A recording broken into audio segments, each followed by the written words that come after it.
منافقین جو ہے وہ ظاہر اندر سے قلب کے اعتبار سے کافر ہیں، وہ بھی نیچے طبقوں کے اندر جہنم میں خسارے۔ تو اہل ایمان کے لیے خسارہ کیسے؟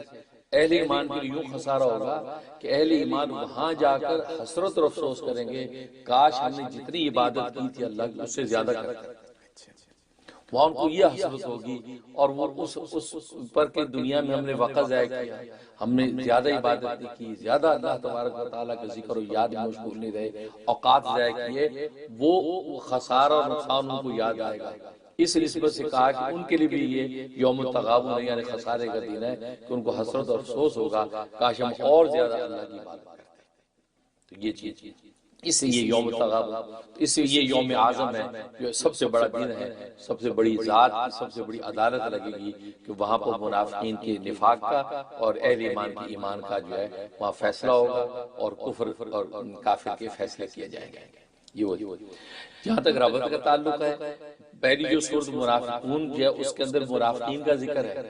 منافقین نے نفاق اس لیے اختیار کیا دنیا کے مال و زر کے لیے کہ ظاہری نظر میں ایمان ظاہر کر رہے ہیں، اندر سے کفر ہے، ایمان اسے ظاہر کر رہے ہیں تاکہ دنیا کے مال سے میٹھیں، نبی پاک صلی اللہ علیہ وسلم کے صفوں میں رہ کے مال غنیمت حاصل کریں۔ تو دنیا کے مال و زر کے لیے انہوں نے اندر کفر پالا ہوا ہے، ظاہر ایمان کر رہے ہیں۔ بالکل اسی طریقے سے سورۃ تغابن میں بھی اس بات کا اشارہ کیا، اہل ایمان کو کہا ہے کہ ایمان والو کہ تم بھی دنیا کے مال و زر کی محبت کی وجہ سے جو ہے وہ آخرت سے غافل نہیں ہو جاتے۔ جیسے منافقین اعتقادی اعتبار سے غافل ہوئے اور عقیدت اور کفر پر چلے گئے، تم کہ جو ہے عملی طور پر ایسا نہیں کرنا کہ کیونکہ تمہاری بیوی، تمہارے بچے یہ بھی تمہارے دشمن ہیں۔ کس معنی میں دشمن ہے کہ کئی بسا اوقات بیوی بچوں کی خوشنودی کے لیے کفر کا راستہ اور گمراہی کا راستہ اختیار کرتا ہے، ان کو راضی کرنے کے حلال حرام سے لا کے ان کو دیتا ہے، حلال حرام سے کھلاتا تاکہ ان کی بیوی بچوں خوش رہیں۔ تو فرمایا کہ ایسا نہیں کرنا کہ دنیا کے مال و زر بیوی بچوں کو خوش کرنے کے لیے تم جو ان کو دو، اور آخر میں یوم التغابن جو سب سے بڑا خسارے کے دن ہے، خسارے والوں میں تمہارا نام لکھا جائے۔ اس لیے اس سے ڈرو۔ اور انما اموالکم واولادکم فتنہ کا کہ تمہاری اولاد تمہارے مال فتنہ ہے، یعنی آزمائش ہے۔ اس سے بہت سنبھل کے چلنا کہ جو شریعت و سنت کے قاعدے مقرر ہیں اس کے مطابق تم مال کو خرچ کرو۔ تو اب سو منافقون کے اندر دو گروہ ذکر تھے، وہ ہے کہ کفار و مشرکین، کفار و مومنین، منافقین اور مومنین، کیونکہ وہ کفار ہی ہیں در پر در منافق۔ اور اس کے اندر یہ دو ایسے گروہ کا ذکر ہے، ایک وہ جو شکر گزار ہیں اور دوسرے جو ناشکر ہیں۔ تو شکر گزار ناشکروں کا ذکر اس صورت کے اندر تغابن میں کیا، اور پھر آگے تفصیل بتا دی کہ بے کس طریقے سے آخرت کے اندر یہ سارے فیصلے ہونے ہیں۔ یہ سورۃ تغابن، اور اس کے اندر بڑی برکات ہیں، بڑی اس کے فوائد و فضائل سورۃ تغابن کے۔ یہ جو ہے بیسیکلی یہ مدنی سورت ہے۔ مدنی سورت کا مطلب یہ ہے کہ یہ ہجرت مدینہ سے پہلے نازل ہوئی۔ تو جو صورتیں آیات ہجرت مدینہ پہلے نازل ہوتی ہیں وہ مدنی کہلاتی ہیں، لہٰذا یہ مدنی صورت ہے۔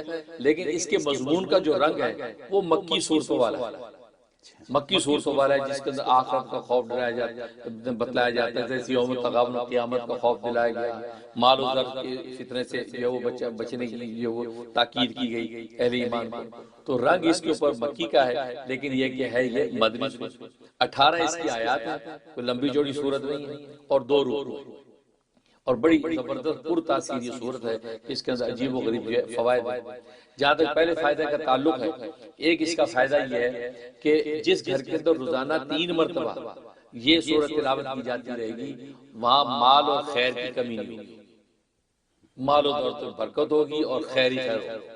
اور کتنے لوگ ہیں جو یہ کہا کرتے ہیں کہ جی ہمیں مال بہت آتا ہے لیکن برکت نہیں ہے، بڑی اچھی تنخواہ ہے لیکن جب مہینے کے ختم ہونے سے پہلے ختم ہو جاتا ہے تو برکت نہیں رہتی۔ تو یہ جو اس 3 مرتبہ جس گھر میں تلاوت ہوگی انشاءاللہ وہ مال اور کے اندر زبردست خیر و برکت نازل ہوتی ہے۔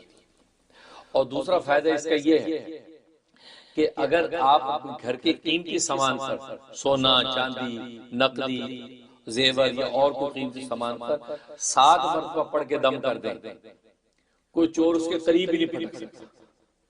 عجیب اس کے اندر جو ہے وہ فائدہ ہے کہ کوئی چور جو اس پہ ہاتھ بھی نہیں لگا سکے گا، آپ کو سونا مال بالکل محفوظ رہے گا۔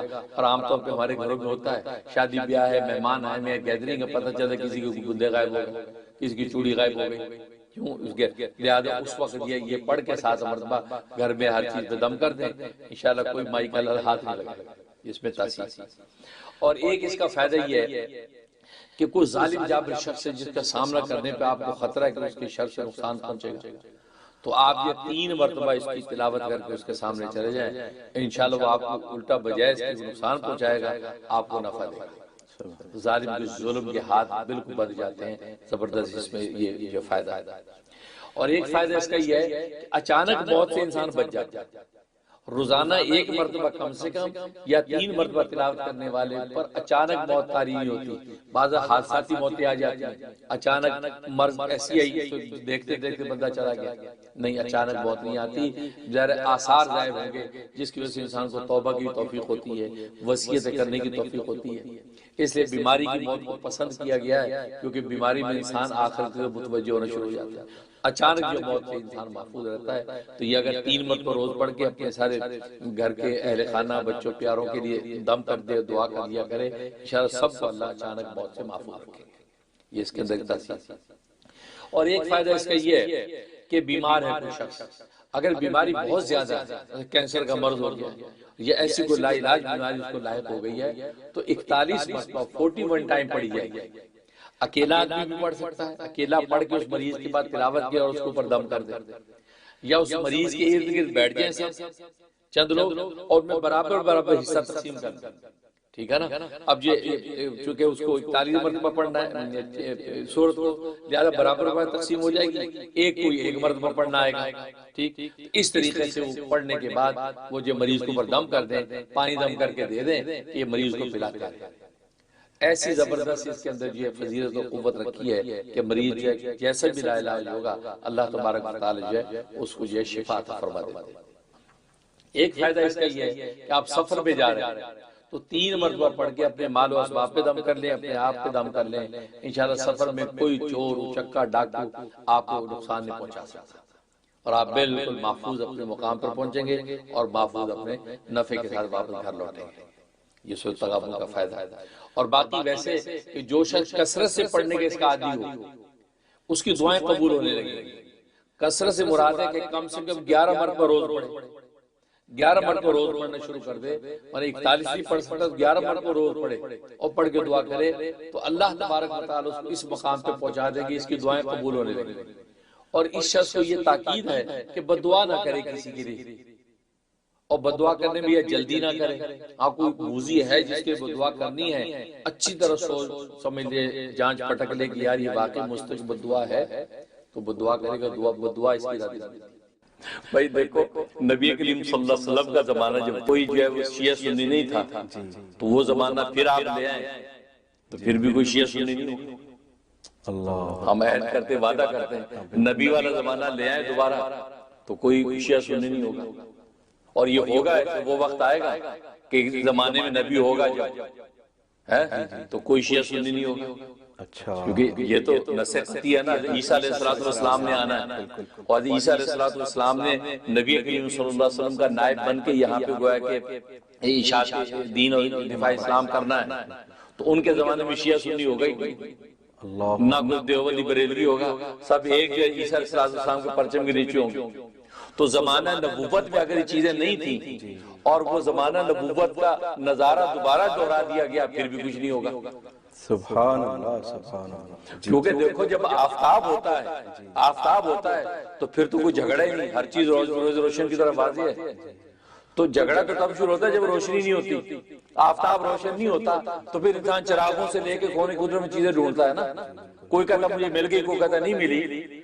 تو جب زمانہ نبوت کا آفتاب روشن تھا تو شیعہ سنی کیوں بننے تھے، بریلوی دیوبندی کیوں بننے تھے، کوئی اختلاف کیوں ہونا تھا؟ کیونکہ آفتاب خود موجود ہے، سب اس سے روشنی لے کے منزل پہ پہنچ رہے ہیں۔ اگر کوئی پرابلم ہو رہا ہے آفتاب نبوت سے پوچھ رہے ہو کہ یہ کر لو، کر رہے ہیں۔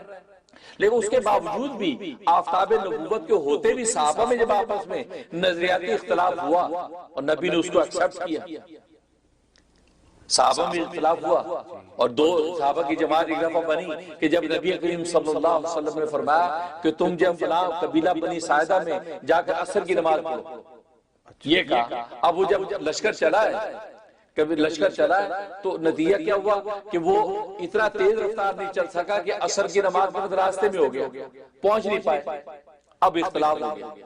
بعض صحابہ کرام رضوان اللہ علیہم اجمعین نے کہا کہ بھئی دیکھو نبی نے فرمایا تھا عصر کی نماز آپ نے وہاں پڑھنی ہے، تو لہذا ہم تو وہی نماز پڑھیں گے۔ دوسروں نے کہا کہ نہیں، وہ نماز پڑھنے کا مطلب یہ تھا کہ اتنی تیز رفتار آپ چلیں کہ آپ عصر وہاں مل جائے، لیکن اب ہم نہیں چل پائے، سفر کی جو ہے وہ صحبت کی وجہ سے ہم رہ گئے، تو نماز عصر کا ہو گیا، قضا کی اجازت نہیں ہے، اب ہمیں یہ پڑھنی چاہیے۔ اب دو جماعتیں بن گئی، آفتاب نبوت کا زمانہ ہے، دو جماعتیں بن گئی، ایک نے وہیں جماعت پڑھی اپنی عصر اور ایک نے نہیں پڑھی اور وہاں جا کے عصر کی نماز پڑھی۔ اب جب یہ واپس آئے تو نبی کریم صلی اللہ علیہ وسلم کے سامنے سارا مدعا رکھا کہ یہ ہوا تھا، آپ مسکرائے، فرمایا تم دونوں نے ٹھیک کیا۔ اچھا ماشاءاللہ، تو گویا کہ اشارہ فرما دیا، ایک نے میرے الفاظ پہ عمل کیا، ایک نے میرے منشا پہ عمل کیا۔ جو الفاظ تھے کہ عصر وہاں پڑھنی ہے، انہوں نے الفاظ پہ عمل کیا تو انہوں نے بھی ٹھیک کیا، اور دوسرا میرا منشا سمجھ گئے کہ اتنا تیز چلنا چاہیے تھا کہ عصر وہاں ملتی نہیں چل سکے تو قضا کرنے کی اجازت نہیں تھی، تم نے بھی ٹھیک کیا۔ تو نبی نے دونوں کی تصویب فرمائی۔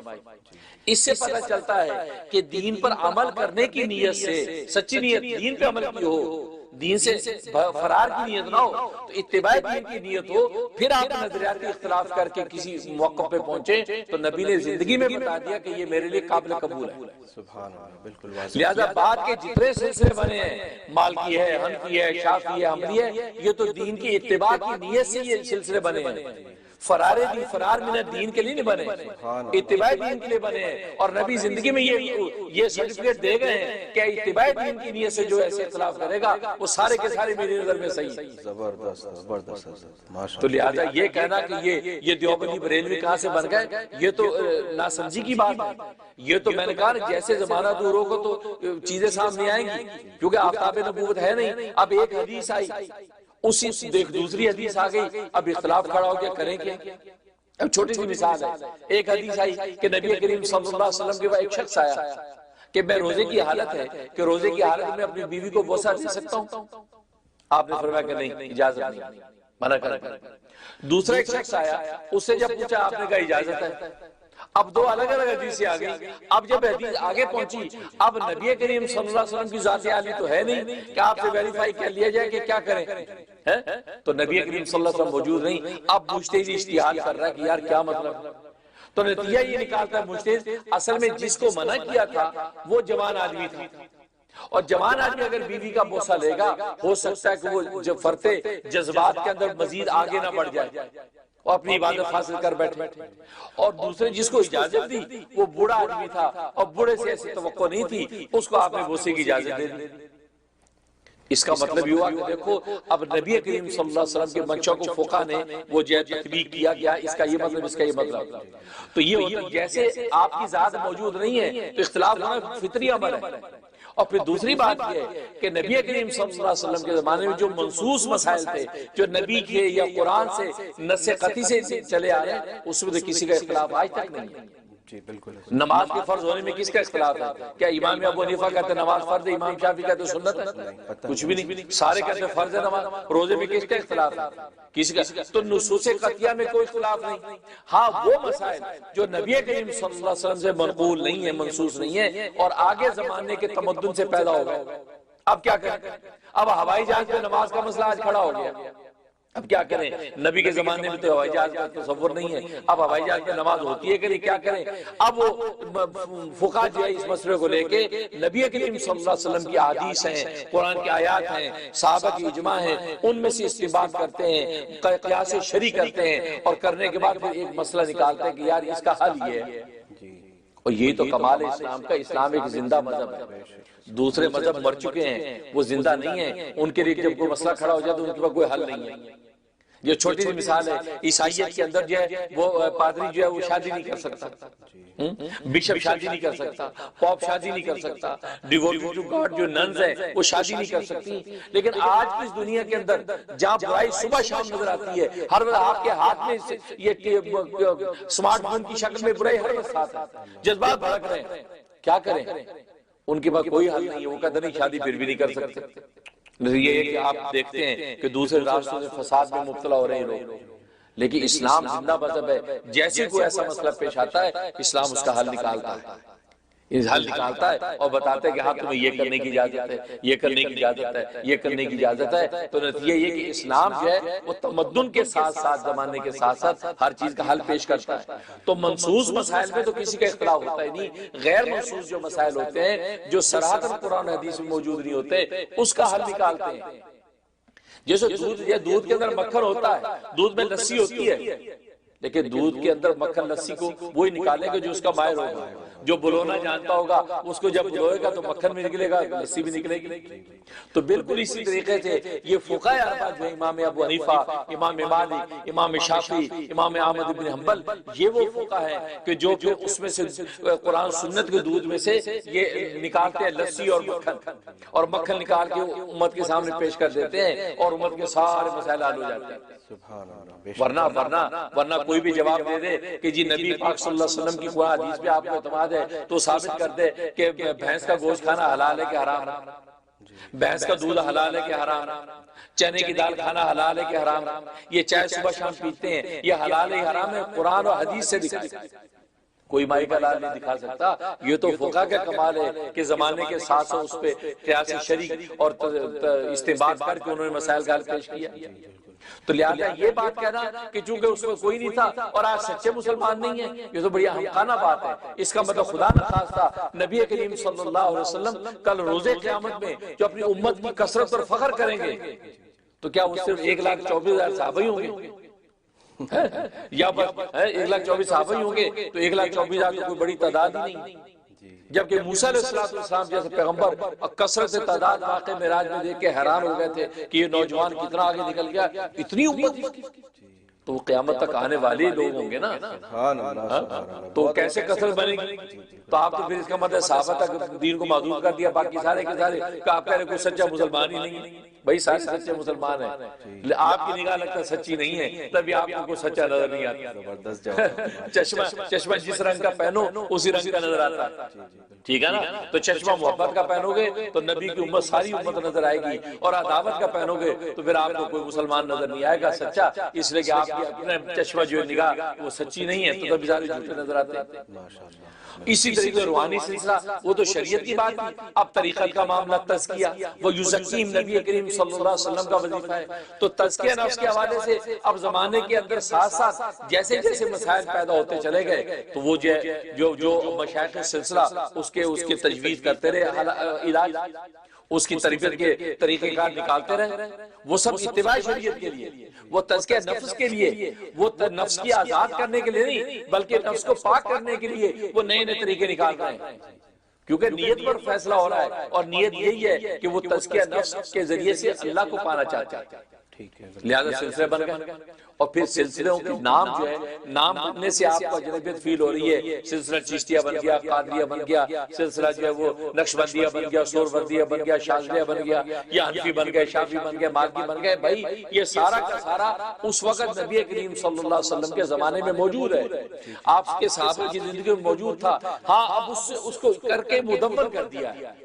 اب امام اعظم ابو حنیفہ کی جو فقہ ہے وہ صحابہ میں موجود تھی، وہ انہی صحابہ کی اس فقہ کو لے کے آپ نے فقہ حنفی مدمر کر دی۔ عبداللہ بن مسعود رضی اللہ تعالیٰ کی فقی جتنی استنباطات اور حقائق وہ ساری جمع کر دی۔